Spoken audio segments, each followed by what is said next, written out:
So what do you make that F1 season? Another dominant win by Max Verstappen? Yes, dominant is the right word.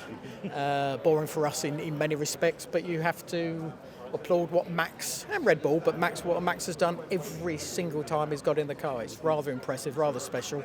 Now we await for someone to be able to challenge him, but he'll thoroughly enjoy that challenge as well. It's got closer towards the end of the season. Hopefully that's a sign that it won't be an easy walk away like it was probably more at the beginning of the season to mid-season rather than what it was maybe from mid-season toward the end. So good signs, and a lot of people like Ferrari got better at the end. That strategy got stronger as well.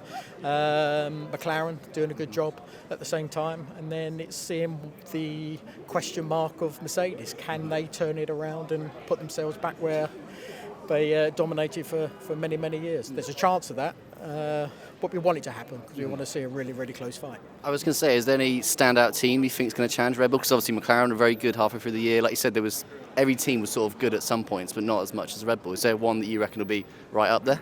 Well, I think the one who's got the driver pairing I really do like.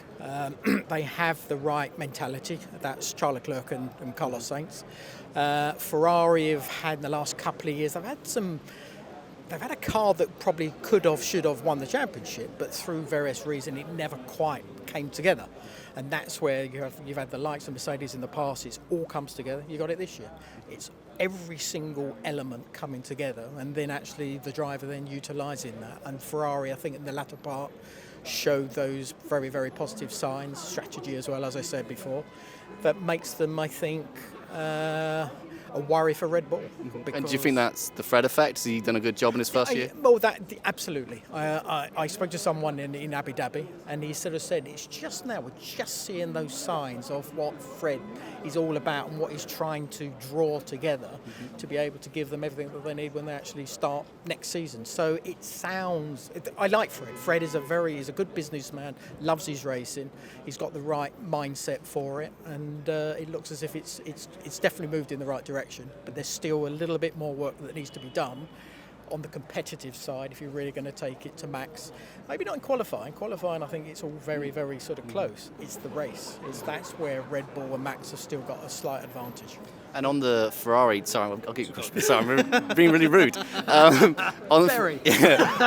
Ferrari, there's lots about Charles Leclerc, obviously his contract's very few years' time.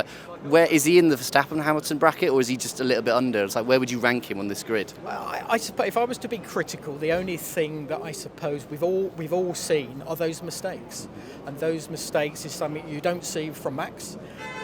You don't really see that from Lewis. There's been a couple maybe in the last couple of years, but I think overall, when he was winning his championships, they did not happen. And that's the strength of the guys who become world champions. You go all the way back to Senna and Prost and Lauda and people like that. They just have that ability to do it every single time without making the errors that we do see other drivers make. And those drivers who make those errors generally can never quite turn it around to then put themselves in a position to win a world championship.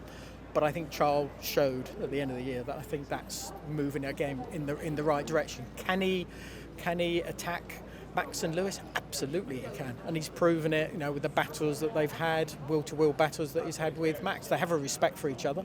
I think which is very, very important. But as I said earlier on, it's getting everything, the whole package together that gives you the right feelings to be able to produce what you need to do when you're in the cockpit all on your own. Okay, you've got radio, a lot of chat going on in the radio, but there were very, very positive, good signs.